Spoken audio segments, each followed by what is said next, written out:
तो आज की इस वीडियो में रेलवे के सभी एग्जाम के लिए साइंस में सेलेक्टेड टॉप 50 प्रश्नों का अभ्यास करेंगे। ये सारे प्रश्न प्रीवियस ईयर पे आधारित है, तो आपसे अनुरोध है कि एक भी क्वेश्चन को स्किप मत कीजिएगा, वीडियो को पूरा देखिएगा। और यदि आपको यह वीडियो पसंद आए तो प्लीज़ हमारे चैनल को सब्सक्राइब करके बेल आइकन को ऑन जरूर कीजिएगा। आज का यह प्रैक्टिस सेट नंबर हमारा कितना है?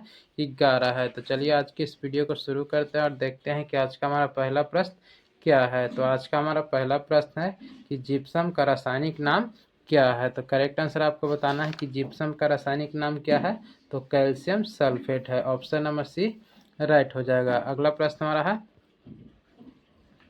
प्रकाश का बिखराव किसमें होता है। तो प्रकाश का बिखराव कोलाइडी घोल में होता है। ऑप्शन नंबर बी राइट हो जाएगा। नेक्स्ट हमारा है तीसरा नंबर प्रश्न हमारा है भारी जल का आणविक सूत्र आपको बताना है। तो भारी जल का आणविक सूत्र D2O यानी कि ड्यूटेरियम ऑक्साइड होता है। ऑप्शन नंबर डी राइट हो जाएगा। अगला प्रश्न हमारा है समुद्र के जल में क्या पाया जाता है। तो समुद्र के जल में आयोडीन पाया जाता है। ऑप्शन नंबर डी राइट हो जाएगा। अगला प्रश्न हमारा है तत्व के सबसे छोटे भाग को क्या कहते हैं। तो तत्व के सबसे छोटे भाग को परमाणु कहते हैं। ऑप्शन नंबर ए करेक्ट हो जाएगा। नेक्स्ट हमारा है जल के उपचार में चारकोल का प्रयोग किस रूप में किया जाता है। तो अधिशोषक के रूप में किया जाता है। ऑप्शन नंबर बी राइट हो जाएगा। अगला प्रश्न हमारा है मरकरी क्या है। तो मरकरी एक द्रव धातु है। ऑप्शन नंबर बी राइट हो जाएगा।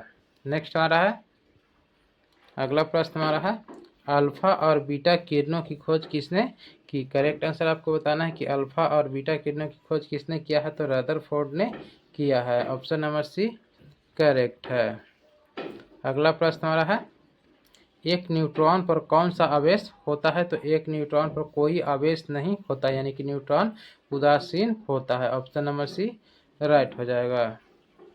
नेक्स्ट हमारा है ड्यूटेरियम की द्रव्यमान संख्या कितनी होती है। तो ड्यूटेरियम की द्रव्यमान संख्या 2 होती है। ऑप्शन नंबर बी राइट हो जाएगा। अगला प्रश्न हमारा है सबसे शुद्ध लोहा कौन सा है। आपको बताना है कि सबसे शुद्ध लोहा कौन सा लोहा होता है। तो पिटवा लोहा होता है। ऑप्शन नंबर डी करेक्ट हो जाएगा। अगला प्रश्न हमारा है किसके कारण प्लास्टर ऑफ पेरिस जमता है। तो डिहाइड्रेशन के कारण प्लास्टर ऑफ पेरिस जम जाता है। ऑप्शन नंबर डी राइट हो जाएगा। अगला प्रश्न हमारा है खाने वाले सोडा का रासायनिक नाम आपको बताना है कि खाने वाले सोडा का रासायनिक नाम क्या है। तो sodium bicarbonate. Option number B correct हो जाएगा। नेक्स्ट हमारा है मोनाजाइट किसका अयस्क है। तो मोनाजाइट थोरियम का अयस्क है। ऑप्शन नंबर बी राइट हो जाएगा। अगला प्रश्न हमारा है फाउंटेन पेन का आविष्कारक कौन थे। तो करेक्ट आंसर आपको बताना है कि फाउंटेन पेन का आविष्कारक कौन थे। तो वाटरमैन थे। ऑप्शन नंबर सी करेक्ट हो जाएगा। अगला प्रश्न हमारा है नीला थोथा किसे कहते हैं। तो कॉपर सल्फेट को नीला थोथा के नाम से जानते हैं। ऑप्शन नंबर ए करेक्ट है।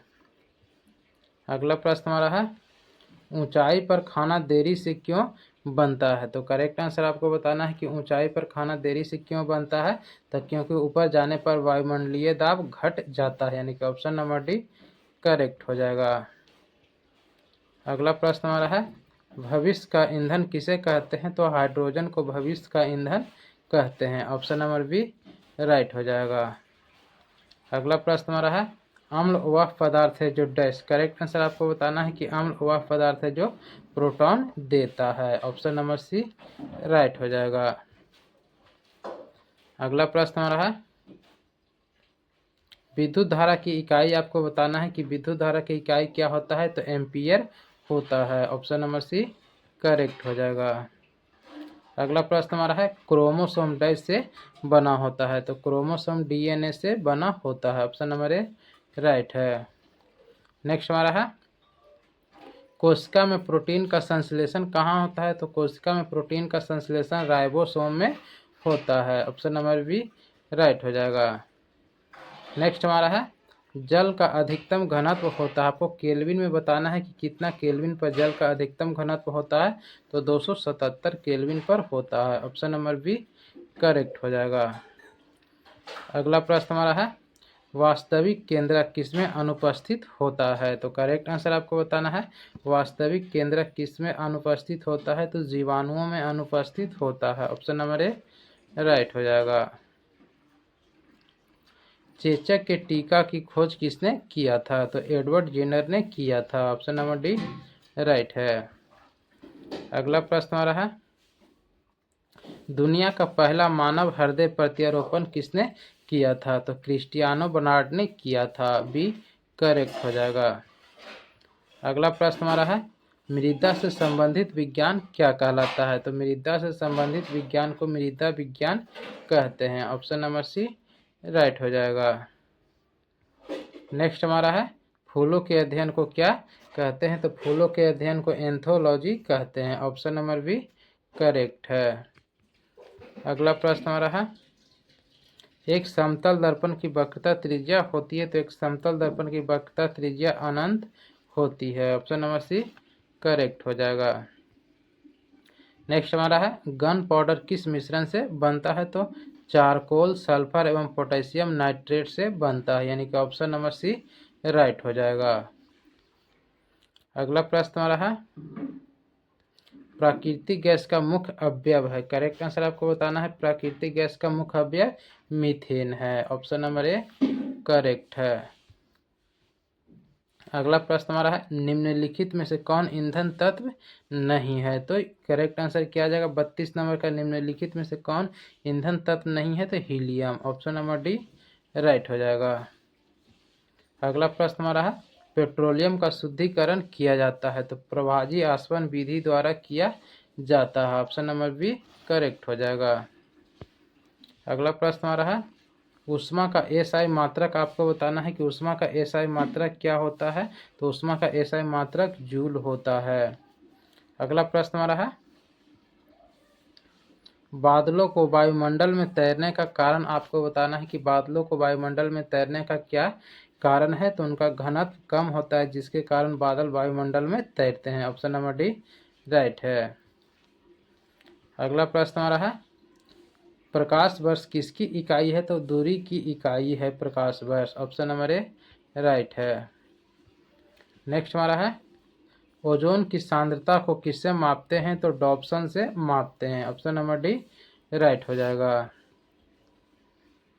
अगला प्रश्न हमारा है प्रतिरोध का एसआई मात्रक आपको बताना है। तो प्रतिरोध का एसआई मात्रक ओम होता है। Option number A option number B correct हो जाएगा। प्रतिरोध का एसआई मात्रक क्या होता है। तो ओम होता है।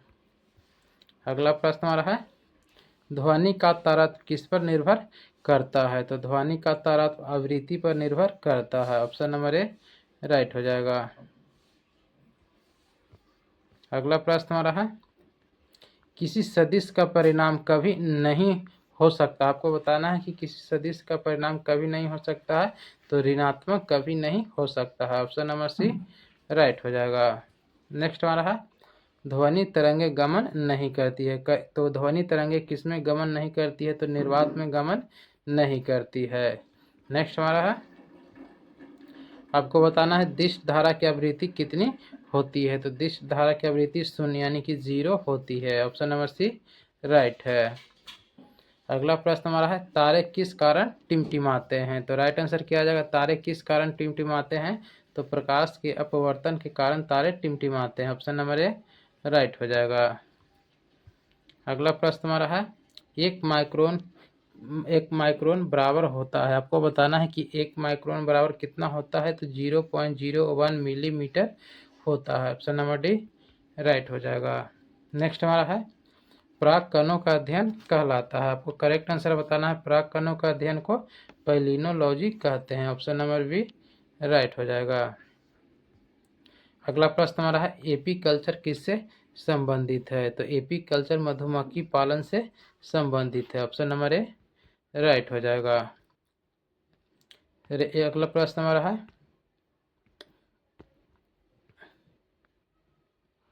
निम्नलिखित में से कौन सा जीव अंडज है। तो राइट आंसर आपको बताना है निम्नलिखित में से कौन सा जीव अंडज है। तो मेढक। मेढक के अंडे को क्या कहते हैं। तो टेडपोल कहते हैं। मेढक के अंडे को क्या कहते हैं। तो टेडपोल कहते हैं। अगला प्रश्न हमारा है सनसाइट विटामिन किसे कहते हैं? तो राइट आंसर क्या आ जाएगा? सनसाइट विटामिन विटामिन डी को कहते हैं। ऑप्शन नंबर डी राइट हो जाएगा। नेक्स्ट हमारा है चेचक किससे उत्पन्न होता है? तो राइट आंसर क्या आ जाएगा? बैरिलो वायरस से उत्पन्न होता है, बैरिओला वायरस से उत्पन्न होता है। ठीक है, बहुत ही महत्वपूर्ण प्रश्न हमारा है कि चेचक किससे उत्पन्न होता है? तो बैरिओला वायरस से उत्पन्न होता है। ऑप्शन नंबर बी राइट हो जाएगा। अगला प्रश्न हमारा है इनमें से कौन विषाणु जनित रोग नहीं है? आपको बताना है कि निम्नलिखित में कौन विषाणु जनित रोग नहीं है? तो क्षय रोग। ऑप्शन नंबर डी राइट हो जाएगा। तो फ्रेंड ये था साइंस में सेलेक्टेड टॉप 50 प्रश्न जिसका भी हमने अभ्यास किया। ये सारे प्रश्न प्रीवियस ईयर पे आधारित था। तो उम्मीद करते हैं वीडियो आपको पसंद आया होगा, ये सीरीज आपको पसंद आया होगा। अगर ये सीरीज आपको पसंद आ रहा है तो प्लीज़ हमारा चैनल है आदर्श विनय एकेडमी, हमारे चैनल को सब्सक्राइब करके बेल आइकन को ऑन जरूर कीजिएगा। और इससे पहले हमने साइंस के जो 10 सीरीज करा दिए उसको भी एक बार जरूर देखिएगा। ये सारे सीरीज हमारे चैनल के प्लेलिस्ट में आपको मिल जाएगा। तो फ्रेंड आज के लिए इतना रहने देते हैं, फिर मिलते हैं अगले वीडियो में। तब तक के लिए जय हिंद।